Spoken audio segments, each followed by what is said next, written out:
Welcome to the Power Panel podcast, a show where we follow the leadership journeys of exceptional African women at the helm of public service and civil society.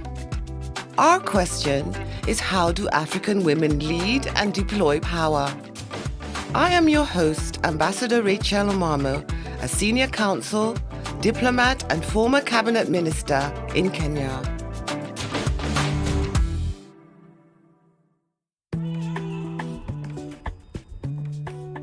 I am delighted to present our final recap of Season 1 of the Power Panel podcast. It's been a joy and privilege to bring you the leadership stories of exceptional African women. Please continue to subscribe to the Power Panel podcast wherever you listen to podcasts. Episode 9, The Servant Leader, featuring Dr. Ketakandriana Rafitoson. I'm standing for social justice, and this has a lot to do with my Catholic education, I think. Growing in this environment of struggle, but also with women of courage through my mom and my grandmother. Only hard work pays off and matters, and there won't be any kind of miracle in our life. If you don't work, then you don't evolve, and then no bright future. When my friends were playing, having teenager fun, I was, reading some democracy books already. Jean-Jacques Rousseau, The Social Contract. I read also Sun Tzu with The Art of War. So when I opened the book, I was escaping from my daily life, and I was discovering, a new journey. I achieved 3 master's degrees and 2 PhDs. We learn that good leadership should be grounded on a foundation of wisdom, which can be discovered in the hearts of our mothers and grandmothers, and in the minds of great thinkers and philosophers.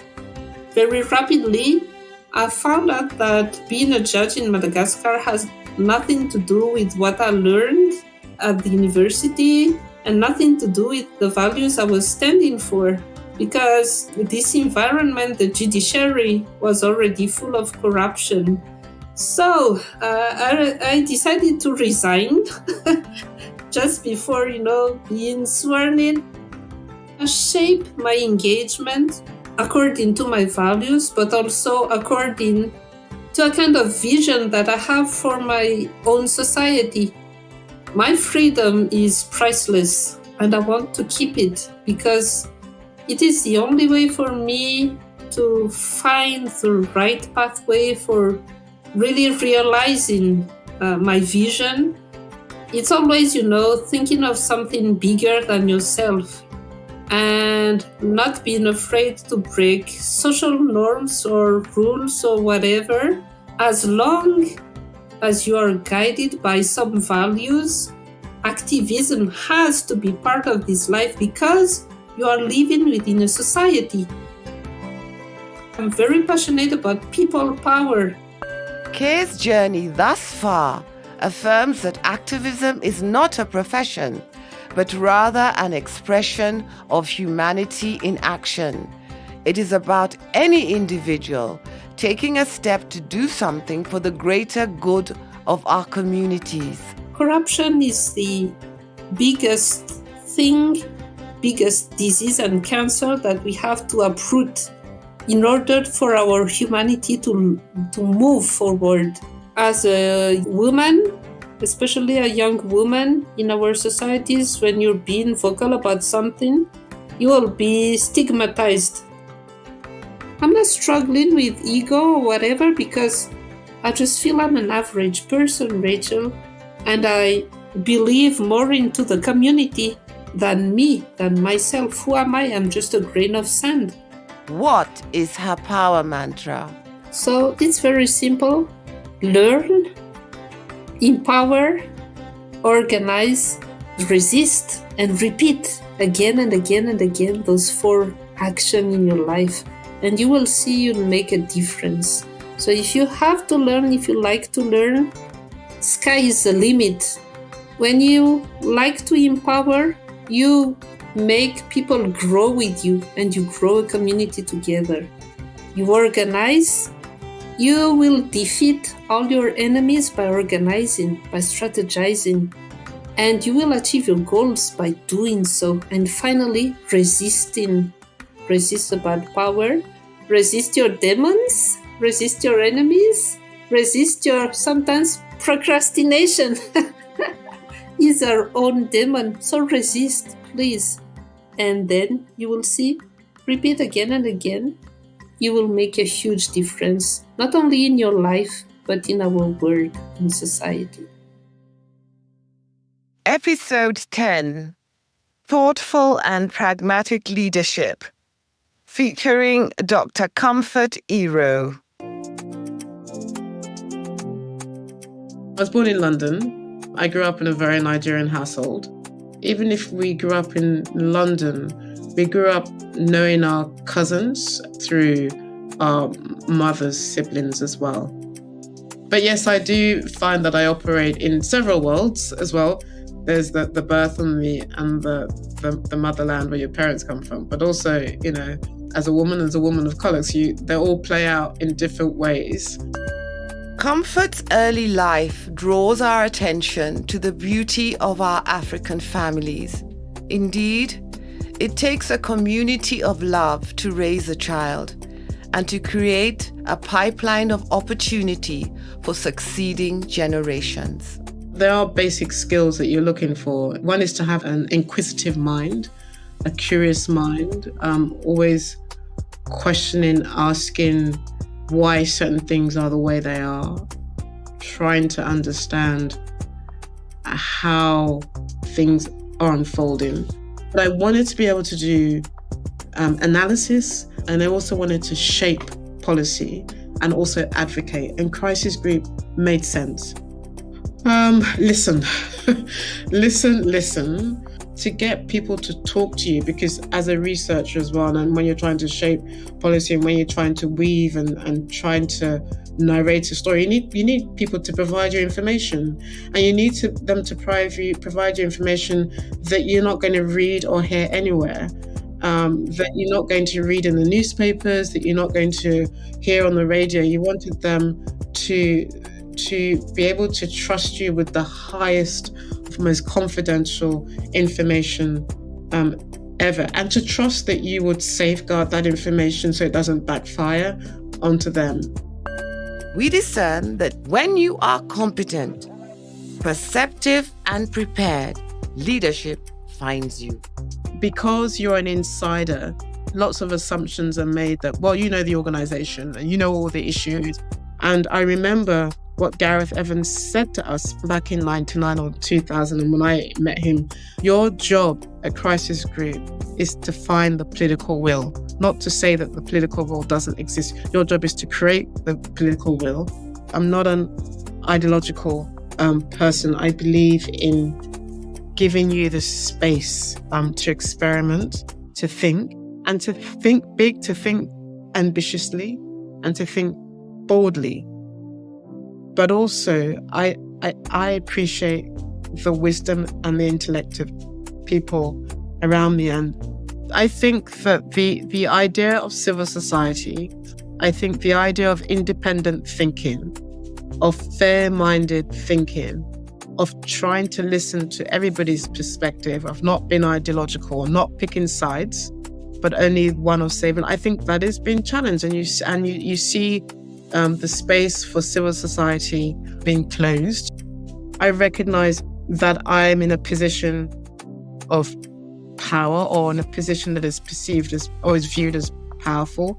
I recognize I have an opportunity to make a difference.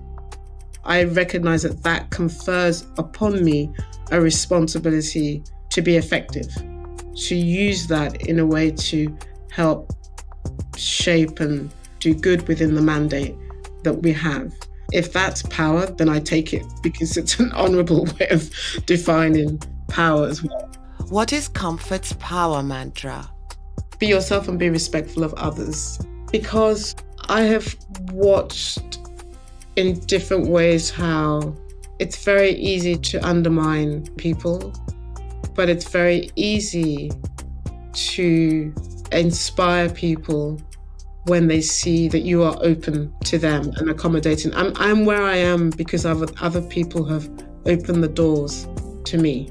I can't tell my story of where I am today without acknowledging the role, an important role of people who don't even realize that they open the doors to me.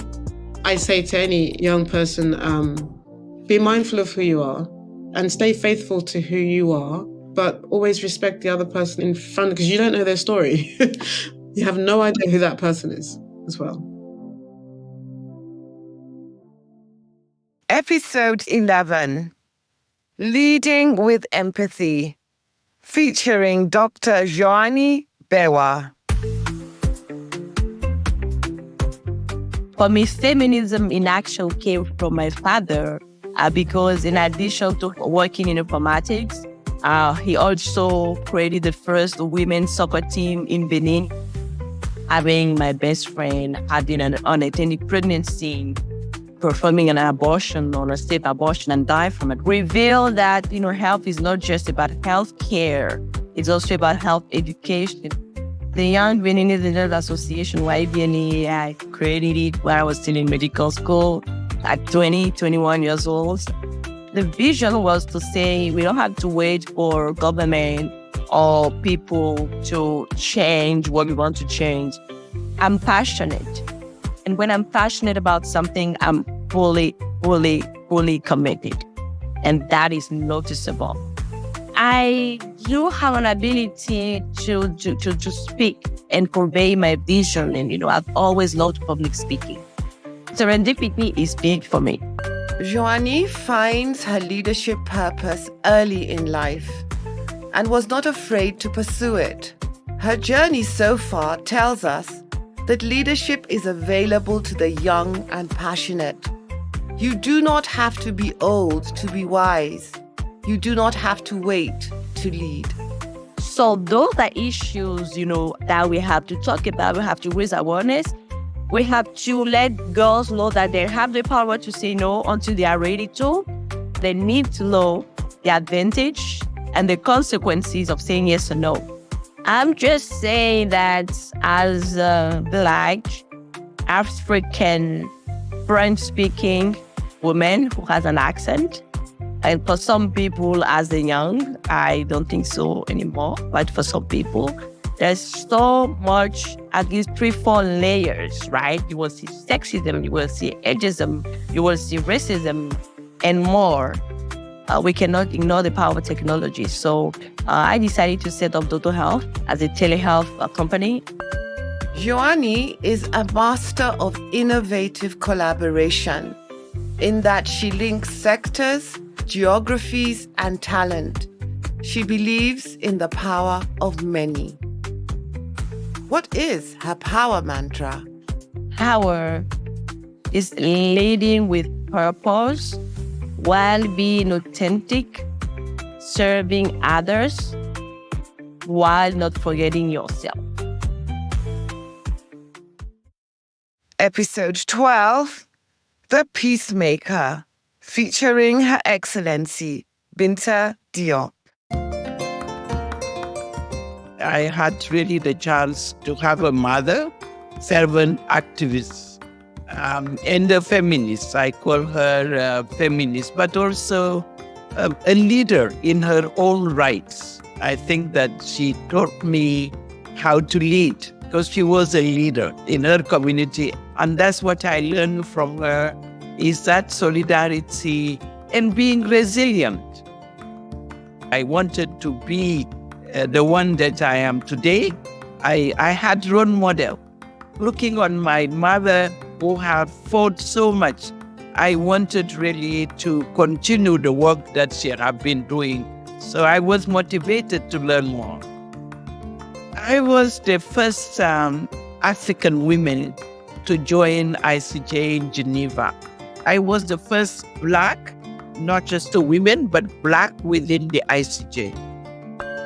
Though Bineta was inspired by her extraordinary mother, she was determined to be herself, to realize her full potential on her own terms, and to articulate her mother's values in her own unique style.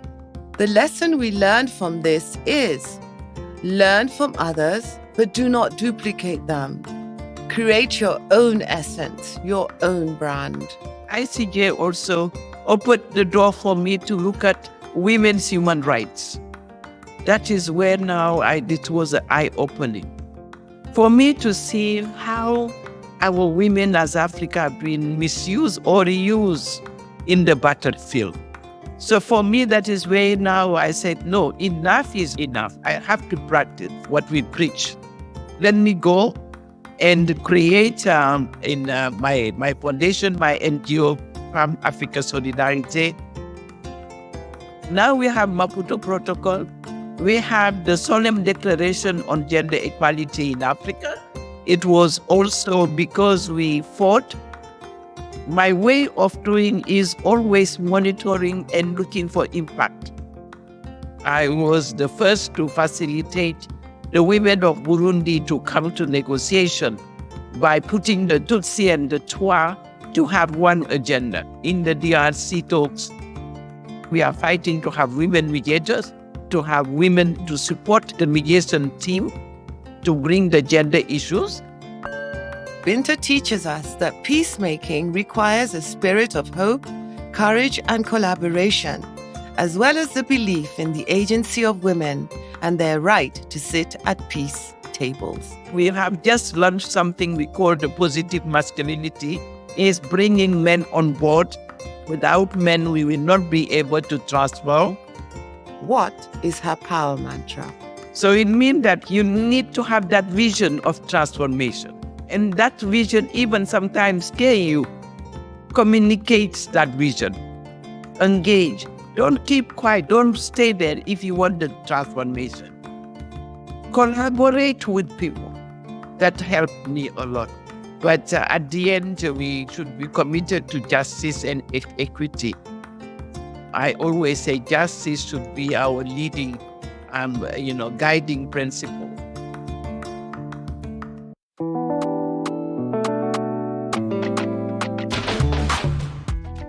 That is it for Season 1. We thank you most sincerely for listening and supporting our efforts to uplift the voices of African women leaders. Please join us for Season 2 of the Power Panel podcast, coming your way from the 8th of April, 2025. This is the Power Panel podcast.